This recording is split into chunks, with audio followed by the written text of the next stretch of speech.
राधा वल्लभ श्री हरिवंश, राधा वल्लभ श्री हरिवंश। नारायणं नमस्कृत्यं नरं च नरोत्तमं देवी सरस्वती व्यासं ततो जयमुदीरये।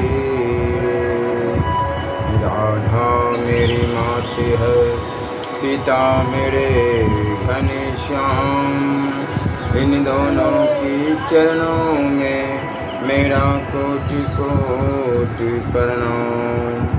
ओम श्री परमात्मने नमः।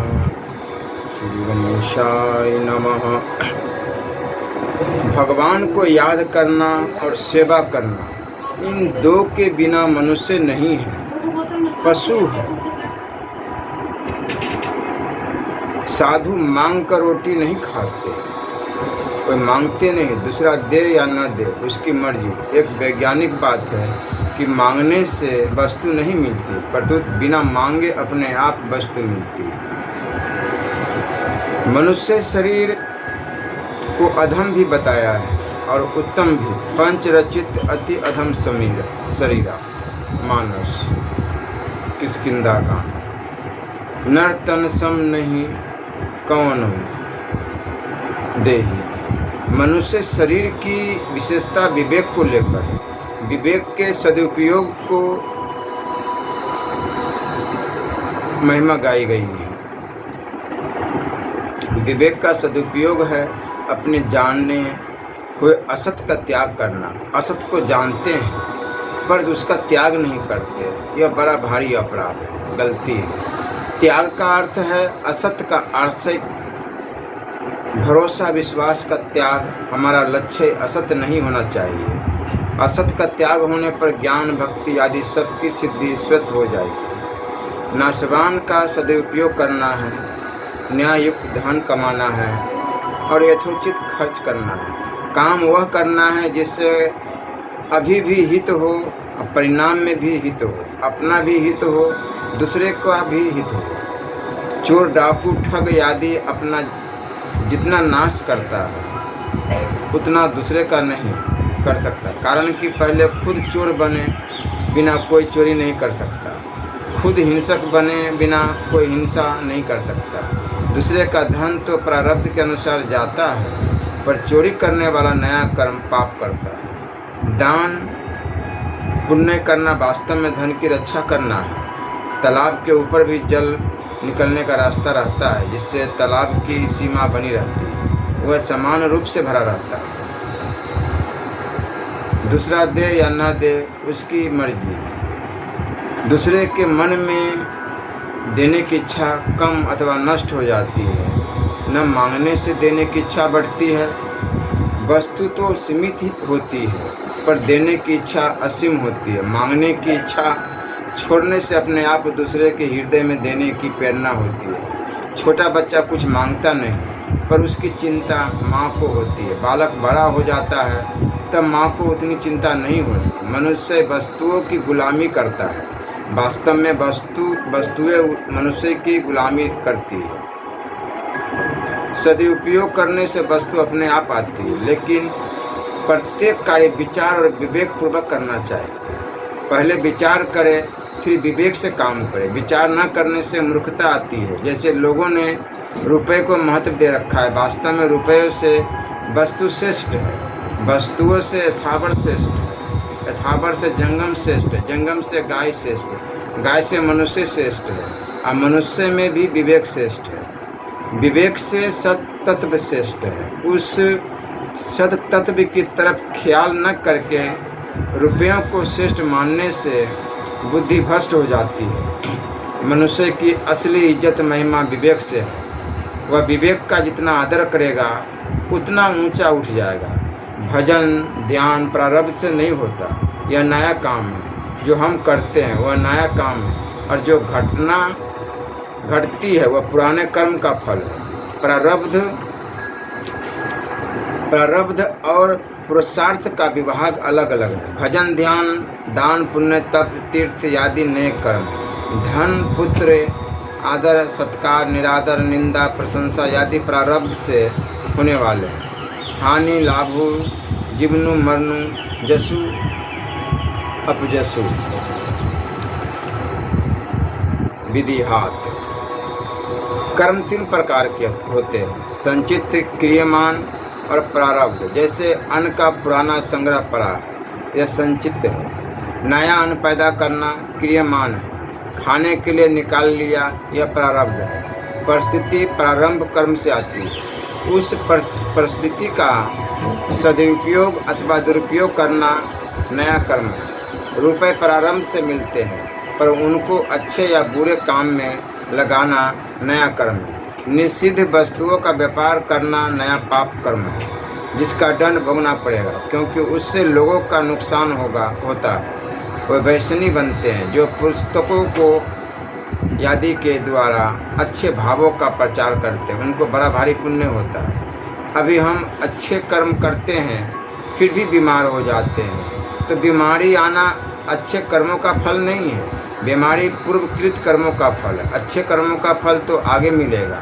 बीज पनप कर पीछे फल देता है। कई बीज जल्दी फल देते हैं, कई बहुत देरी से। इसी तरह कई कर्मों का फल जल्दी होता है, कई कर्मों का देरी से। पति को पाप पुण्य का फल यही मिल जाता है। व्यापार आदि कर्म करने से एक तो कर्म होता है और एक उससे करने की विद्या आती है, स्वभाव बनता है। शुभ कर्म करने में संत महापुरुष, धर्मशास्त्र, भगवान सहायता करते हैं। अशुभ कर्म करने में कुसंग सहायता होता है। अतः संग अच्छा करना चाहिए। संता संगो ही भेषजम मार्कंडेय पुराण। पाप या पुण्य कर्म तो फल देकर नष्ट हो जाएंगे, पर पाप पुण्य करने का स्वभाव जल्दी नष्ट नहीं होगा। स्वभाव ही मनुष्य को ऊंच नीच योनियों में ले जाता है। स्वभाव अच्छा हो तो मनुष्य किसी भी योनि में जाए सुख पाएगा। आजकल बेकारी नहीं बढ़ी है, परंतु बेकार आदमी बढ़े। अपना काम करते नहीं, इसी से बेकारी बढ़ती है। काम कम न करके खर्चा कम करना चाहिए, अन्यथा देश दरिद्र होगा। छुट्टियां अधिक होने से देश का पतन होता है। देश का पतन होने से प्राणियों को दुख होता है। मनुष्य अपने जाने हुए असत का त्याग कर दे तो वह मुक्त भक्त आदि सब हो जाएगा। कहते हैं कि मन नहीं लगता। विचार करें कि मन आपकी जाति का है क्या? मन प्रकृति का अंश है। आप परमात्मा के अंश है। ममे बांसो जीव लोके। प्रकृति से बनी चीज मन प्रकृति से अलग कैसे हो सकती है? मन अपरा प्रकृति है, वह संसार में ही लगता है, क्योंकि वह परमात्मा का अंश नहीं है। आप परमात्मा के अंश है, इसलिए आप स्वयं ही परमात्मा में लग सकते हैं। आप मन बुद्धि अहम आदि के भाव और अभाव दोनों को जानते हैं, पर अपने आप परमात्मा के अभाव को नहीं जानते। सुषुप्ति में ये नहीं रहते, पर आप रहते हो। संसार का वियोग ही नित्य है, संजोग नहीं। अतः संसार साथ बना रहे, यह इच्छा छोड़ दो। जाने हुए असत का त्याग नहीं कर सकते तो फिर क्या त्याग कर सकते हो? जिससे वियोग असंभावी है उसकी सेवा करो, उसको सुख आराम पहुंचाओ, उसके साथ अच्छे से अच्छा बर्ताव करो। जब तक अपने में कर्तृत्वाभिमान है, अपने को कुछ करना जानना और पाना बाकी है, तब तक जैसा भगवान कराते हैं वैसा हम करते हैं। यह बात है ही नहीं। भगवान ने मनुष्य को कर्तव्य अकर्तव्य को पहचानने की शक्ति दी है। यदि सब काम भगवान कराते तो शास्त्र, गुरु, शिक्षा, सत्संग आदि सब निरर्थक हो जाएगा। मनुष्य कर्म करने में स्वतंत्र है, पर फल भोगने में स्वतंत्र नहीं है। कर्म करने की यह स्वतंत्रता सीमित है। जैसे भारत में हम जैसे स्वतंत्र है, वैसे अन्य देशों में नहीं। फल नाशवान होता है, अतः फल की इच्छा का त्याग करके कर्म करना चाहिए। एक कामना होती है, एक आवश्यकता होती है। उदर पूर्ति की कामना आवश्यकता है, इसमें अन्न जल आदि शरीर की आवश्यकता है, पर स्वाद शौकीनी की इच्छा कामना है। सभी पाप कामना से होते हैं। स्वयं को परमात्मा की आवश्यकता है, भोग और संग्रह की कामना होती है। शरीर नाशवान है, नाशवान की आवश्यकता भी वास्तव में कामना में ही भर्ती होती है। आवश्यकता वास्तव में परमात्मा की ही है, जिसकी पूर्ति एक बार और सदा के लिए होती है। भोग तो रहते हैं पर मनुष्य मर जाता है, अतः वास्तव में मनुष्य ने भोगों को नहीं भोगा, परंतु भोगों ने ही उसको भोग लिया, खत्म कर दिया। भोगों की इच्छा वालों को भगवान भोग योनि देते हैं। मनुष्य कर्म करता है स्वतंत्रता से, पर फल भोगता है परतंत्रता से। मनुष्य की आयु बढ़ भी सकती है पर घट भी सकती है। आयु श्वासों पर निर्भर है। आयु निश्चिंत है क्योंकि श्वास भी निश्चिंत है, परंतु पाप करने से श्वास तेजी से चलते हैं, जिससे श्वास जल्दी खत्म हो जाते हैं। सांसारिक वस्तु की प्राप्ति के लिए कर्म परिश्रम कारण है, पर परमात्मा की प्राप्ति के लिए कर्म कारण नहीं, परंतु विवेक तथा विश्वास कारण है। विवेक और विश्वास से कर्म निरपेक्ष साधन होता है। परमात्मा की प्राप्ति क्रिया की सिद्धि नहीं है, उसे जान लो या मान लो। ज्ञान मार्ग में जानने की और भक्ति मार्ग में मानने की मुख्यता है। जो मौजूद है उसी को प्राप्त करना है। नित्य प्राप्त को प्राप्त करने में निराश नहीं होना चाहिए। वह है और हमारा है, केवल आपकी उत्कट अभिलाषा चाहिए। घर खर्चा इतना ही है। जैसे आपने हरिद्वार को याद किया तो आपका मन ही जल, पत्थर, घंटाघर, मनुष्य आदि सब कुछ बन गया। इसमें क्या परिश्रम पड़ा? ऐसे ही अकेले भगवान ही सब कुछ बन गए, कोई परिश्रम नहीं पड़ा। जो परमात्मा तत्व को प्राप्त हो चुके हैं, जिनमें किसी तरह की इच्छा नहीं है, वो भी भगवान के गुणों का गान करते हैं। आत्माराम भक्त महापुरुष भी भगवत प्रेम चाहते हैं, भगवत कथा कहते सुनते हैं, कीर्तन करते हैं। गोपियों के लिए आया काम शब्द प्रेम का वाचक है।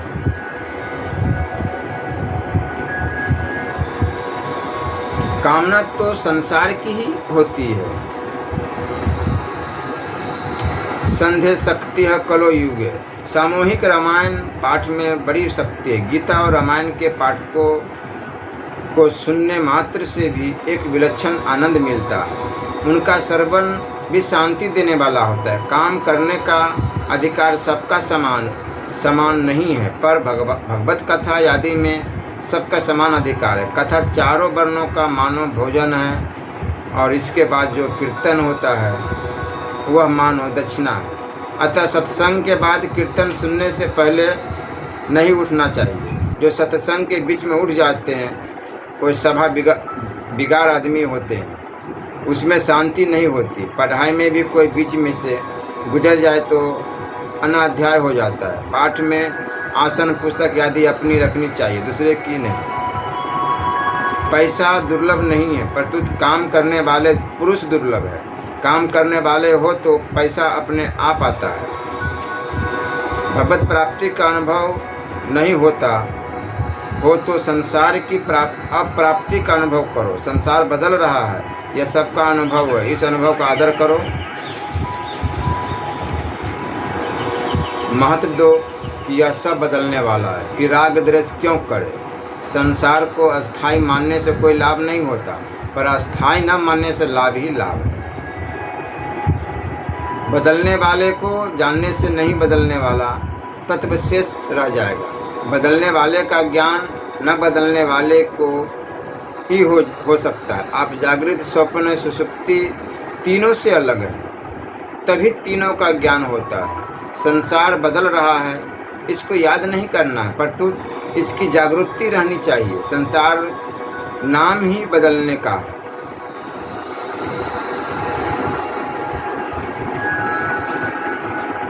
हरदम यह जागृति रखे कि संसार बदल रहा है। इसको अस्थाई मानना, इसको भूलना है। याद रखने से भूल होती है, जागृति में भूल नहीं होती। जागृति अभ्यास या क्रिया नहीं है, परंतु सुकृति है। का मांगो कुछ थिर न रहाई, देखत नैन चलिया जग जाई। संसार का ज्ञान होने से परमात्मा का ज्ञान हो जाएगा। आंखें संसार की है, इसलिए इनसे संसार ही दिखता है, परमात्मा नहीं दिखते। क्या कानों से दिखता है, आंखों से सुनाई पड़ता है, कारण कि सजातीयता होने से ही दिखता है। यदा यदा ही धर्मस्य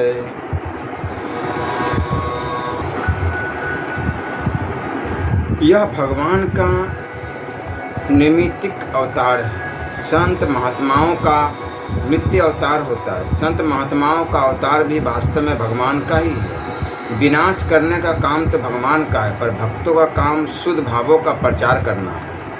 कीर्तन रामायण पाठ आदि का होना भी भगवान का अवतार है। कीर्तन पाठ आदि से हृदय में शांति मिलती है, आनंद होता है, यह अवतार है।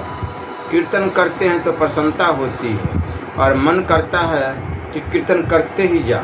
यह भी भगवान के प्रतिक्षण वर्तमान प्रेम का अवतार है। जब जब ऐसा सत्संग का मौका मिलता है तब तब भगवान प्रकट होते हैं। ऐसे अवसर का लाभ ले लेना चाहिए। परमात्मा प्राप्ति अपनी लगन से होती है। लगन क्या है? लगन लगन सभी कहे, लगन कहावे सोई। नारायण जा लगन में, तन मन दीजिए खोई। नारायण हरि लगन में, यह पांचों न सुहात। विषय भोग निद्रा, हंसी जगत प्रीति बहुबात। परमात्मा अद्वितीय है तो उनकी इच्छा भी अद्वितीय होनी चाहिए। परमात्मा की प्राप्ति में कठिनता नहीं है, संसार का आकर्षण मिटाने में कठिनता होती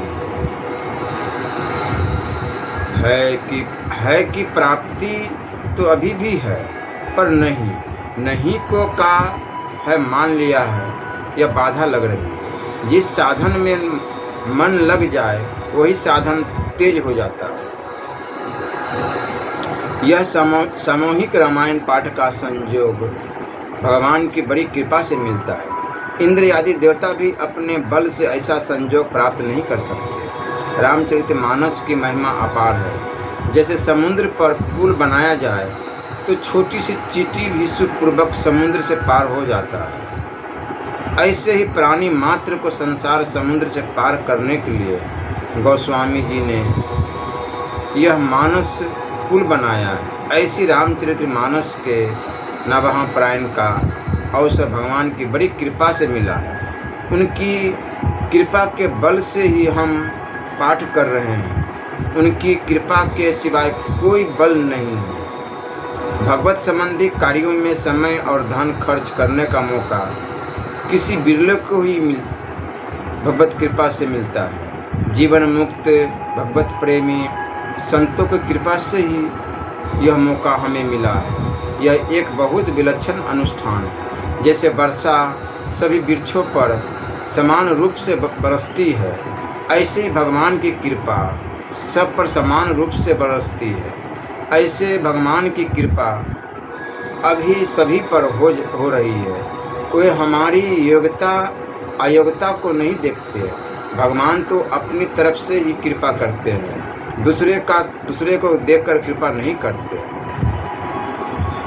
त्याग की बड़ी महिमा है, अतः खुद आगे बैठने का आग्रह छोड़कर दूसरे को आगे बैठाए। हर एक काम में दूसरे को आदर देने की बहुत महिमा है। कभी नहीं हो सकता और नहीं कभी नहीं हो सकता है। स्वयं ही अपने को जानता है, वह सबका ज्ञाता। पदार्थों का सदुपयोग करना है और व्यक्तियों की सेवा करनी है। सबकी सेवा भगवान की सेवा, संसार रूप भगवान की सेवा, विराट रूप भगवान की सेवा। यहाँ रहो वहाँ ही दूसरों की सेवा करो, सुख पहुँचाओ। सेवा करने से पुराना कर्जा उतर जाता है। सेवा करने से दूसरे निकम्मे बन जाएंगे, यह विचार मत करो। अपना काम सेवा करने का है, सेवा करो और भगवान को याद करो। समय खाली मत जाने दो। सच्चे हृदय से सेवा करोगे तो दूसरे के मन में भी सेवा का भाव जागृत हो जाएगा। यदि ऐसा न हो तो समझो कि आपकी सेवा में कुछ कमी, सकाम भाव है। यह कलियुग नाम जप की ऋतु है। ऋतु में खेती की जाए तो बढ़िया होती है, अतः नाम जप करो। भगवान को याद करने से नारद जी पर दक्ष का जो शाप था वह मिट गया और उनकी समाधि लग गई। कामदेव ने बहुत प्रयत्न किया पर वह नारद जी को विचलित नहीं कर सका। शिम की चापी सकई को तासु, बर रखवार रमापति जासु। विकारों का नाश भगवत कृपा से होता है। गुणों को अपना मान लेने से अभिमान होता है। नारद जी ने कामदेव पर विजय को अपना गुण मान लिया, जिससे उनमें अभिमान पैदा हो गया। शिव जी ने यह बात भगवान विष्णु को न बताने की सलाह दी तो नारद जी ने उल्टा समझ लिया कि शिव जी अकेले ही काम विजय रहना चाहते हैं। जिसके भीतर अभिमान होता है उस पर अच्छी शिक्षा का भी उल्टा असर पड़ता है। वास्तव में अच्छी बात भगवान की कृपा से होती है, गलती हमारी होती है। आछी करे सो राम जी के सतगुरु के संग, घुंडी बने सो आपकी ऐसी उदाहरंत। वास्तव में नारद जी भगवान की लीला के लिए भूमिका तैयार करते हैं। पारमार्थिक मार्ग में विवेक और भाव की आवश्यकता है। भाव है भगवान में अपनापन, प्रेम अपनेपन से होता है, क्रिया से नहीं। ज्ञान योग में विवेक की आवश्यकता है, भक्ति योग भगवान की कृपा से सिद्ध होता है। त्याग उसी का करना है जो स्वतः हमारा त्याग कर रहा है, और प्राप्त उसी को करना है जो नित्य प्राप्त है। संसार को अपनी तरफ से छुट्टी दे दो, वह रहे तो मौज जाए तो मौज। भगवान राम परब्रह्म परमात्मा है और सीता जी साक्षात भक्ति अथवा ब्रह्म विद्या है। हमें प्रेम प्रदान करने के लिए ही भगवान विवाह की लीला करते हैं। हम आज उनके विवाह के प्रसंग का पाठ करते हैं। ऐसा मौका बार बार नहीं मिलता। रामचरितमानस में तुलसीदास जी बार बार भगवान की याद दिलाते हैं। सिंहार का वर्णन करते समय गोस्वामी जी सीता जी के लिए जगत जननी नाम देते हैं। करने में सावधान और होने में प्रसन्न रहे। करना तो अपना है पर होना भगवान की कृपा से। अनुकूलता प्रतिकूलता दोनों में भगवान की समान कृपा है। हमारा जन्म मरण मनुष्य जन्म से शुरू हुआ है और यहीं उसकी समाप्ति होगी। मनुष्य को भगवान ने स्वतंत्रता दे दी है। भगवान ने उसे अपने समान नर बनाया जिससे वह मेरे से भी ऊंचा बन जाए, पर वह उल्टे नीचे चला गया। सुख लेने की इच्छा से अपार दुखों में फंस गया। सुख की इच्छा का नाम ही दुख है। मनुष्य को सुख भोग के लिए नहीं बनाया गया है। यही तन कर फल विषय न भाई। भगवान ने मनुष्य को विवेक शक्ति दी है। उस विवेक शक्ति का दुरुपयोग करके वह ऊंच नीच गतियों में चला गया। मनुष्य शरीर मानो भूसावल का स्टेशन है जहाँ से मनुष्य कहीं भी जा सकता है। वह नरकों का कीड़ा भी बन सकता है और भगवान का मुकुटमणि भी। भागवत में आया है कि अनेक जन्मों के बाद इस परम पुरुषार्थ के साधन रूप मनुष्य शरीर को जो अनित्य होने पर भी अत्यंत दुर्लभ है पाकर बुद्धिमान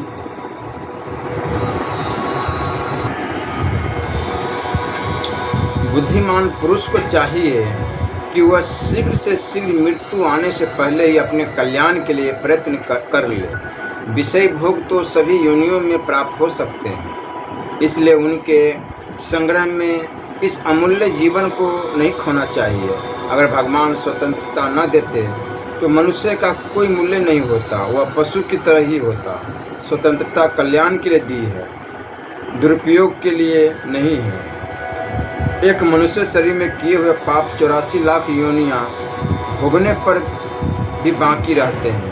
भगवान ने परमाणु बम आदि बनाने के लिए तरह तरह के पाप करने के लिए बुद्धि नहीं दी थी, अतः सावधान रहना चाहिए। सावधानी ही साधना है। अभी रामायण का पाठ कर रहे हैं तो सबका हृदय अयोध्या बन रहा है। अवध तहाँ जहाँ राम निवास हो। ऐसा मौका बड़ी कृपा से मिलता है। पाठ करते हुए सदा राम जी के साथ ही रहे, साथ ही चले। वनवास हो जाएगा तो श्री राम जी के साथ ही रहे, राम जी के साथ रहकर निषाद राज का प्रेम देखे। इसी तरह आप हर समय भगवान के साथ रहे। ईश्वर सर्वभूताना सदा आनंदित मस्त रहे। यह मौका अपने बल से धन से नहीं मिलता, प्रत्युत कृपा से मिलता है। यह 9 दिन का बड़ा पवित्र अनुष्ठान है। इससे पाठ की पुस्तक स्थान आदि ही नहीं, त्रिलोकी पवित्र होती है। इसे सुनकर भगवान भी आनंदित हो रहे हैं। गोस्वामी बाबा तुलसीदास जी भी आनंदित हो रहे हैं। भगवान के भक्त भी नित्य रहते हैं। यहाँ बहुत बड़ा तीर्थ है, क्योंकि यहाँ राम कथा रूप गंगा जी की धारा बह रही है। जिस कथा को भगवान शंकर काकभुसुंडी आदि कह रहे हैं, वो आज हम कलियुगी जीवों को सुनने के लिए मिल रही है। यह भगवान की कोई अलौकिक कृपा है। संसार में जो इंद्रियों से दिखता है वह नाशवान है, और जो है रूप से अनुभव में आता है वो अविनाशी है। अविनाशी तत्व एक ही है जो नाशवान में व्याप्त है, सब बदलने वाला है। इसका ठीक अनुभव हो जाए तो तत्व ज्ञान हो जाएगा, क्योंकि विनाशी को अविनाशी ही देख सकता है। मैं समझ गया, मैं समझा नहीं, और मैं कम समझा। बुद्धि की इन तीनों अवस्थाओं को आप जानते हैं, बुद्धि नहीं जानती। इस प्रकार शरीर, इंद्रिया, मन, बुद्धि और अहम से अपने को अलग करके देखे तो तत्व ज्ञान हो जाएगा। हमें रुपयों आदि के पराधीन नहीं होना है, परंतु स्वाधीन होना है। स्वाधीन होंगे भजन से, रुपए पैसे तो आते जाते रहते हैं। आप गृहस्थ आश्रम में भगवान श्री राम की तरह रहे और यह देखें कि उन्होंने माता पिता, भाई पत्नी आदि के साथ कैसा बर्ताव किया है। राम जी ने कभी किसी का अहित नहीं किया, सबका हित ही हित किया है। विवाह के समय पति और पत्नी ने एक दूसरे को जो वचन दिए थे उनको याद रखो और उनका पालन करो। आपस में प्रेम रखो। स्त्री जाति को दुख देना बड़ा भारी पाप है, अपराध है। भीष्म जी के हृदय में स्त्री के प्रति कितना आदर था कि उन्होंने मरना स्वीकार कर लिया, पर शिखंडनी पर बाण नहीं चलाया। वे कितनी मर्यादा रखते हैं। स्त्री पर हाथ चलाना, उसका तिरस्कार करना घोर पाप है। स्त्री को भी चाहिए कि वह पति का तिरस्कार, अपमान न करे। पति को अच्छी सलाह देने का उसको अधिकार है।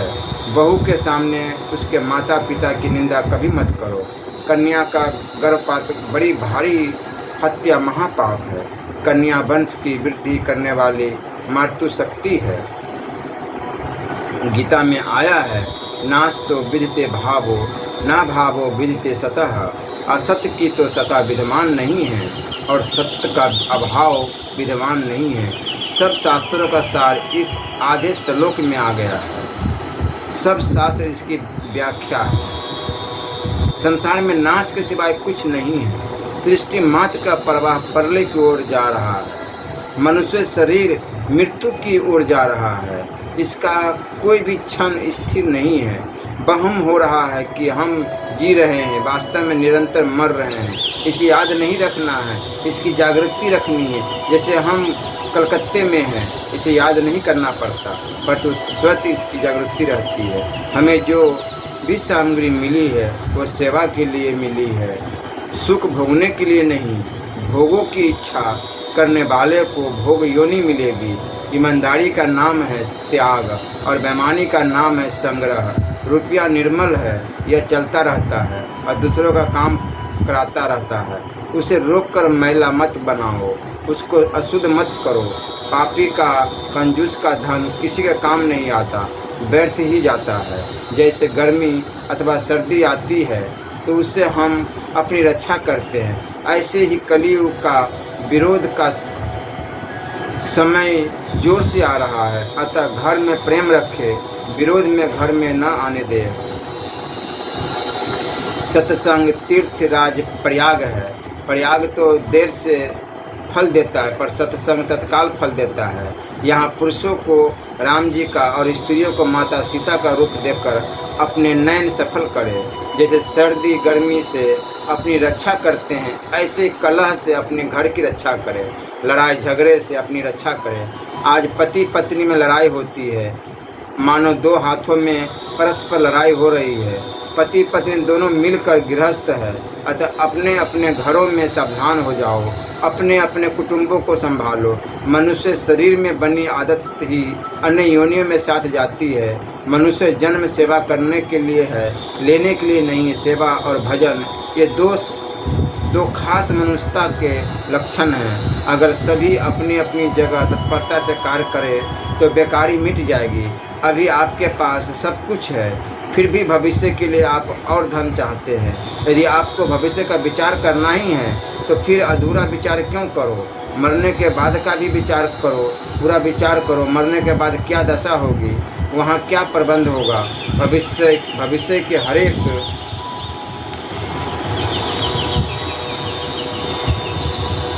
काम में संदेह है, पर मरने में कोई संदेह नहीं है। मृत्यु अनिवार्य है, इसलिए बुद्धिमान व्यक्ति के लिए विचार करने की आवश्यकता है कि मरने के बाद कहाँ जाएंगे। जाना तो अनिवार्य है, अन्य काम हो भी सकता है, नहीं भी हो सकता है। इस तरह अन्य कार्यों में दो पक्ष है, पर मरने में दो पक्ष नहीं। मरने के बाद का विचार अब नहीं करोगे तो कब करोगे? नहीं करोगे तो हानि किसकी होगी? शरीर अनित्य है, पर शरीर को धारण करने वाला नित्य है। शरीर के मरने पर हमारी सत्ता नहीं मिटेगी, नहीं तो श्राद्ध तर्पण आदि क्यों करते हैं? मरने पर हमारे साथ जाने वाली चीज़ क्या है, यह कभी सोचा है? कौन सहायता करेगा? दो आदमी एक साथ मर जाए तो भी वे साथ नहीं रहेंगे, व्यक्ति अकेला ही जाएगा। मरना कोई चाहता नहीं, पर मरना पड़ता है। मरने पर हमारे साथ जाता है स्वभाव, आदत। अपना स्वभाव ऐसा बना लो जिसमें पराधीनता न हो, हर एक परिस्थिति में अपना निर्वाह कर सके, ऐसा स्वभाव बना लो। संतों का सब आदर इसलिए करते हैं कि उनका स्वभाव अच्छा है, वे सबका हित चाहते हैं। अच्छे स्वभाव वाले को सब चाहते हैं, पर खराब स्वभाव वाले को उसके घर वाले भी नहीं चाहते। बिगड़ा या सुधरा स्वभाव ही साथ चलेगा, इसलिए अपना स्वभाव शुद्ध बनाओ। धन एक कौड़ी साथ नहीं जाएगा और भजन एक कौड़ी पीछे नहीं रहेगा। आपका घर यहाँ नहीं है, आपका घर परमात्मा का परम धाम है। यहाँ तो धर्मशाला है। आप स्वयं अविनाशी हो, कि नासमान के भरोसे कब तक बैठोगे? दो कामों में ही मनुष्यता है, सेवा करो और भगवान को याद करो। ये दो बातें आपके स्वभाव में आ जाए, कम से कम 22,000 नाम जप प्रतिदिन करना चाहिए। एक भगवान का ही सहारा हो, दूसरा कोई सहारा न हो। मेरे तो गिरधर गोपाल, दूसरों ना कोई। संसार में कई वस्तुओं और व्यक्तियों का सहारा लेने पर भी सब काम सिद्ध नहीं होते, पर एक भगवान का सहारा लेने से सब काम सिद्ध हो जाते हैं। रुपयों से सब काम सिद्ध नहीं होते।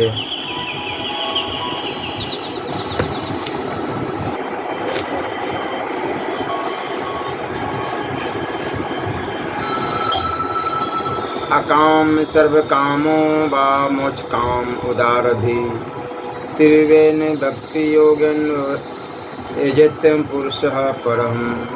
जो बुद्धिमान मनुष्य है वह चाहे संपूर्ण कामनाओं से रहित हो, चाहे संपूर्ण कामनाओं से युक्त हो, चाहे मोक्ष की कामना वाला हो, उसे तो केवल तीव्र भक्ति योग के द्वारा परम पुरुष भगवान का ही भजन करना चाहिए। एक परमात्मा की प्राप्ति होने पर फिर कुछ भी जानना, करना और पाना बाकी नहीं रहता। संसार के सुख का नमूना तो आपने देख ही लिया है, अब बाकी क्या रहा? अब एक भगवान में लग जाओ। एक बार अपने को उनके अर्पण कर दिया, अब दोबारा देने को क्या बाकी रहा? कली युग में विशेष सावधान रहने की जरूरत है। कली प्रभाव विरोध चहुँ ओरा। सर्दी में अपने शरीर का ध्यान रखते रखते सर्दी लग जाती है, अतः सावधान रहते हुए आपस में विशेष प्रेम रखें। थोड़ी थोड़ी बात से ईर्ष्या न करें। सास बहुओं का आदर करे, बहुएं सास का आदर करे। स्त्री को विचार करना चाहिए कि पति और उनकी माँ सास को राजी न कर सकी तो त्याग क्या किया। केके ने वनवास दे दिया, फिर भी सीता जी और राम जी ने उसकी निंदा तिरस्कार नहीं किया। उनमें कैकेयी के प्रति कोई दुर्भाव नहीं आया। रामायण का पाठ करते हो तो वैसे ही शिक्षा लो। घर में सभी परस्पर प्रेम रखे। जहाँ प्रेम है वहाँ सत्ययुग है, जहाँ कलह है वहाँ कलियुग है। जो नष्ट होते हैं संपूर्ण प्राणियों में परमेश्वर को नाश रहित और समरूप से इष्ट देखता है, वही वास्तव में सही देखता है। अविनाशी तत्व एक ही है। तिष्ठन्तम् पद का तात्पर्य है कि जाते हुए संसार में वही एक रहने वाला है। नाशवान जाते हुए और विषम संसार में अविनाशी रहने वाले और सम परमात्मा को देखे। घोर कर्म युद्ध से भी परमात्मा की प्राप्ति होती है और सौम्य कर्म से भी तात्पर्य है कि समता रहे। समता ही साधन है और समता ही साध्य है। जिसमें समता आज आ गई वह सिद्ध हो गया। घोर कर्म में भी वही तत्व है और सौम्य कर्म में भी वही तत्व है। कर्म तो रहेगा नहीं पर तत्व वही रहेगा। अनुकूलता में भी वही तत्व है और प्रतिकूलता में भी वही तत्व है। करेंगे यह कच्ची बात है और मरेंगे यह सच्ची बात है। पर लोग मरेंगे को तो भूल गए, करेंगे को पकड़ लिया। शरीर तो प्रतिक्षण मुर्दा हो रहा है। जैसे व्यापारी वस्तु को न देखकर रुपया देखता है और कोयले लकड़ी आदि व्यापार से भी रुपया निकाल लेता है, ऐसे ही सब में एक ही परमात्मा तत्व को देखे। जैसे 84 लाख योनियों में कभी मनुष्य जन्म मिलता है, ऐसे ही मनुष्य जन्म में कभी सत्संग का मौका मिलता है। यह सत्संग का मौका बल बुद्धि विद्या धन चतुराई आदि से नहीं मिलता, परंतु केवल भगवत कृपा से मिलता है। और जब मौका मिलता है तब उसका महत्व नहीं समझते, पर पीछे रोते हैं। सब जग ईश्वर रूप है, भलो बुरो नहीं कोई। जैसी जा की भावना तैसो ही फल होय।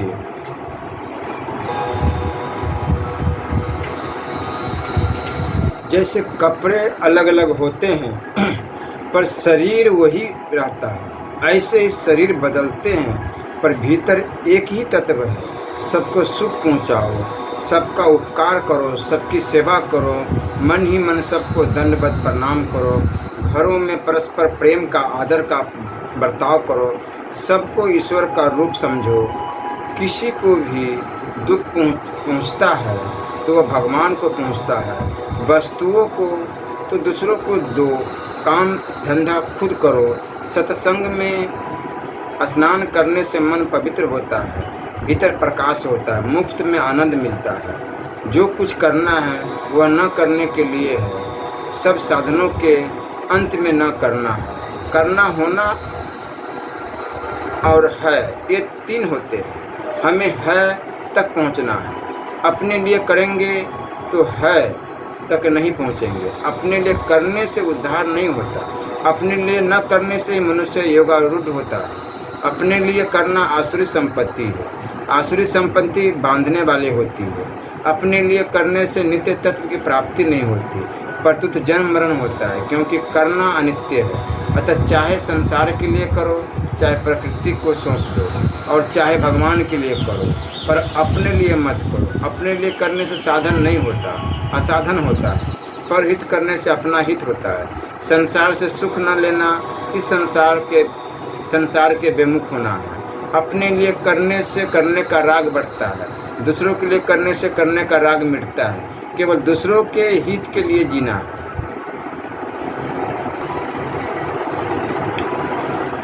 सेवा का तात्पर्य न समझने से ही सेवा करने से अहम बढ़ता है। सेवा करना तो मानो कर्जा उतारना है।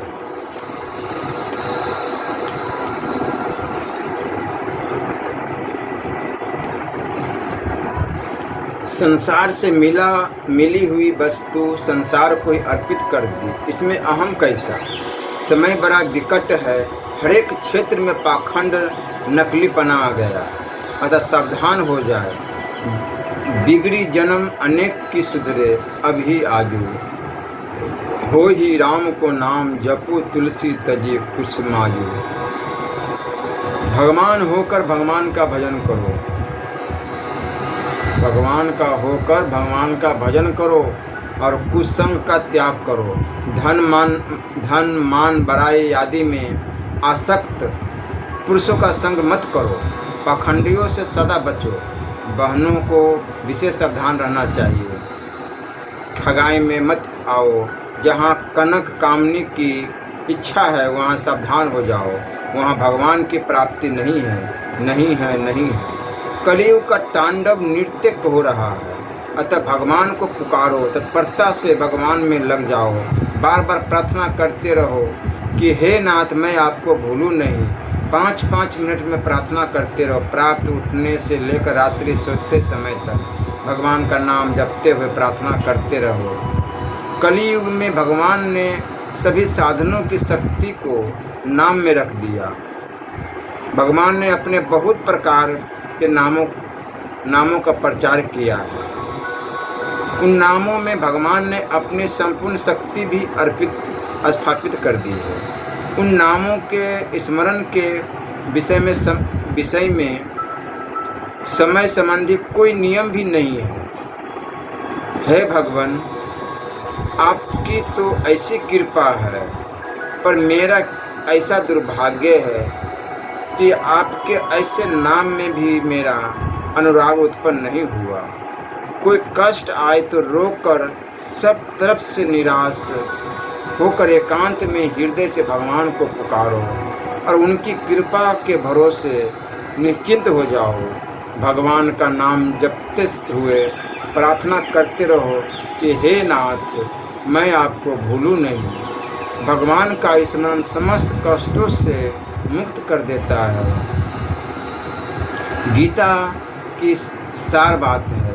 शरणागति ग्वाल बाल अर्जुन प्राय हर समय भगवान के पास रहते थे, पर भगवान ने उन्हें कभी उपदेश नहीं दिया, गीता नहीं सुनाई। जब आफत आने पर अर्जुन शरणागत हुए तब भगवान ने उपदेश दिया। गीता का खास उपदेश शरणागति का है। शरणागति का साधन सरल है और महान है। सरल इतना है कि हे नाथ मैं आपका हूँ। भगवान के शरण होने पर भक्त संसार का रहता ही नहीं। यदि संसार का रहता है तो असली शरणागति हुई ही नहीं। शरण होने पर सभी योग स्वतः आ जाते हैं, कारण कि भगवान में सभी योग मत सिद्धांत आ ही जाता है। अतः शरणागति के अंतर्गत सब साधन आ जाते हैं, लौकिक पारलौकिक सब ज्ञान आ जाते हैं। अथवा हे अर्जुन, तुम्हें इस प्रकार बहुत सी बातें जानने की क्या आवश्यकता है, जबकि मैं अपने किसी एक अंश से इस संपूर्ण जगत को व्याप्त करके स्थित हूँ, अर्थात अनंत ब्रह्मांड मेरे किसी एक अंश में है।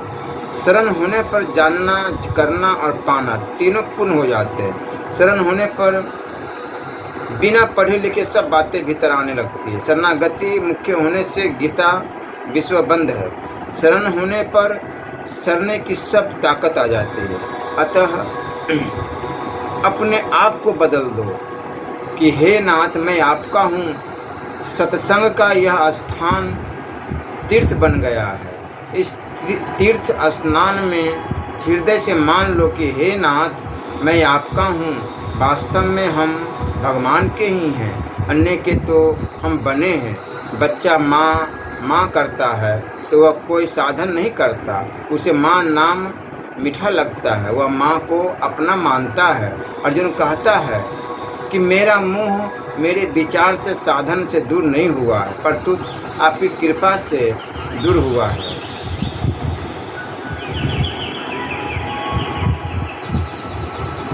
हमारे पर भी कृपा हुई है, तभी यह सत्संग हुआ है। भगवान ने शरणागत होने के लिए सब ढंग बैठाया है। गीता की महिमा अनंत है। एक मनुष्य के भी भावों का अंत नहीं आता, फिर अनंत परमात्मा के भावों का अंत कैसे आ सकता है। वे भाव भी विशेष रूप से अर्जुन के सामने प्रकट हुए। भगवान के भक्त भी नित्य हैं। प्रहलाद, चास्मिन, दैत्यानाम, फिर भगवान नित्य हो, इसमें क्या आश्चर्य है? उनके भावों का अंत कैसे आ सकता है? कोई कहता है कि मैंने जल पी लिया, भोजन कर लिया, तो क्या संसार में जल भोजन नहीं रहा? ऐसे ही सब जब हम कहते हैं कि मैंने गीता के अर्थ को जान लिया, तो इसका तात्पर्य होता है कि हमारी बुद्धि तृप्त हो गई, हमारी भूख मिट गई। गीता के अर्थ अनंत है। जैसे बच्चा माँ के दूध से पलता है तो वह माँ के आगे ही रोता है, ऐसे ही मैं आपके अन्न से पलता हूँ, आप अन्नदाता है। अतः अपनी बात आपसे नहीं कहूँगा तो किससे कहूँगा? आपको मेरी बात सुननी चाहिए। मैं बार बार कहता हूँ कि गर्भपात जैसे भयंकर पाप मत करो। आबादी तो विधर्मी लोगों की बढ़ रही है, पर परिवार नियोजन कर रहे हैं हिंदुओं का। यह कैसा न्याय है? पाप बराबर के पुण्य से नहीं कटता। एक छटाक कीचड़ कपड़े में लगा हो तो वह एक छटाक पानी से नहीं धुलेगा। सेरों पानी लगाने पर भी तंतुओं में थोड़ा कीचड़ रह ही जाएगा। आज पैरों को ऊंचा और सिर को नीचा किया जा रहा है। प्रत्येक क्षेत्र में वर्ण में कलयुग का प्रवेश हो रहा है। कहा जाता है कि आज ब्राह्मण पहले जैसे नहीं रहे, तो क्षत्रिय वैश्य आदि कौन से पहले जैसे हैं? पतन हुआ है तो चारों वर्णों का पतन हुआ है। कहते हैं कि साधु अच्छे नहीं हैं, तो अच्छे आदमी साधु हो जाओ तो साधु अच्छे हो जाएंगे। हर एक भाई बहन खुद सुधर जाए तो समाज सुधर जाएगा। एक राजा ने जब आदमियों को कुंड में एक लोटा दूध डालने को कहा, हर एक आदमी ने सोचा कि कुंड में हजारों लोटे दूध के पड़ेंगे, मैं एक लोटा पानी का डाल दूँ तो क्या पता लगेगा। ऐसा सबने सोचा तो कुंड पानी का भर गया। यह दशा आज हो रही है। गौ हत्या बंदी के लिए जो सत्याग्रह हो रहा है वह ऊपरी है, हृदय से नहीं। यदि हृदय की सच्ची लगन होती तो गौ हत्या बंद हो गई होती। सच्चे आदमी बहुत कम हैं, अधिकतर केवल नाम और पैसा कमाने के लिए है। संसार की प्राप्ति में और परमात्मा प्राप्ति में बहुत फर्क है। परमात्मा प्राप्ति स्वतः सिद्ध है, उनकी प्राप्ति में क्रिया मुख्य नहीं परंतु भाव और विवेक मुख्य है। संसार की प्राप्ति में लगन भी हो, प्रयत्न भी हो और प्रारब्ध भी हो। आप संसार की वस्तुओं को चाहते हैं पर वस्तुएं आपको नहीं चाहती, परंतु परमात्मा आपको चाहते हैं। भगवान में दया है पर धनादि पदार्थों में दया नहीं है, क्योंकि वे जड़ है। परमात्मा अनन्य है, अतः उनकी इच्छा भी अनन्य होनी चाहिए। दूसरी कोई इच्छा हाथ में न रह जाए। सुविधा में दोनों गए, माया मिली न राम। दुविधा में दोनों गए। दुविधा जानते हैं? दुविधा में दोनों गए, न माया मिली न राम ही मिला। परमात्मा एक है तो उनकी इच्छा भी एक चाहिए। अनन्य भाव से भगवान सुलभ हो जाते हैं। संसार उत्पन्न नष्ट होने वाला है पर परमात्मा मौजूद है। वे हर एक देश काल वस्तु आदि में ज्यों के त्यों रहते। केवल उनकी प्राप्ति लगन होनी चाहिए। केवल परमात्मा की तरफ दृष्टि करनी हो पर और तरफ दृष्टि नहीं रहनी चाहिए। एक को चाहने से सब मिल जाता है पर सब चाहने से कुछ नहीं मिलेगा।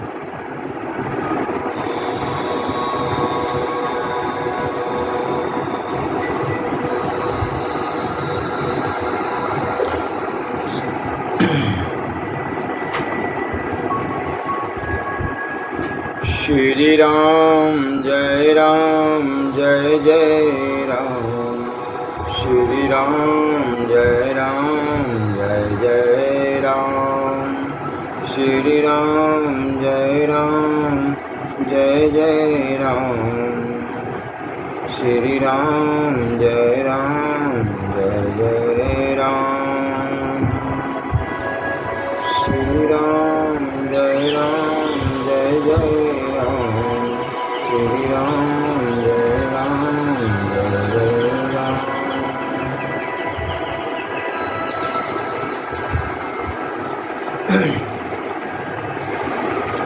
जो मनुष्य इच्छा होने से मनुष्य संसार का गुलाम बन जाता है, जो संसार का गुलाम है वह भगवान का गुलाम कैसे होगा। संसार की सेवा तो करे पर वो उसकी अपना न माने, संसार से केवल सेवा का संबंध रखे, संसार खुद तो टिकेगा नहीं पर आपको परमात्मा प्राप्ति से वंचित कर देगा, मिलेगा कुछ नहीं। आपके बिना भोजन संसार बिगड़ जाएगा पर भोजन के बिना आप नहीं बिगड़ते। अतः संसार की गुलामी मत करो, अपने को उसके अधीन मत मानो। जो सबसे दुर्लभ वस्तु है वह सबके लिए सुलभ है, परमात्मा सबके लिए सुलभ है क्योंकि वह सब जगह परिपूर्ण है। जैसे बूंदी में मिठास है वह चीनी की है, ऐसे ही संसार में जो सत्ता प्रतीत होती है वह परमात्मा की ही है। यह परमात्मा की ही झलक है। भक्ति चाहते हैं तो भगवान में अपनापन करें, तत्काल संबंध तत्काल होता है और जब तक छोड़ना ना चाहे छूटता नहीं। श्री राधा वल्लभ लाल की जय।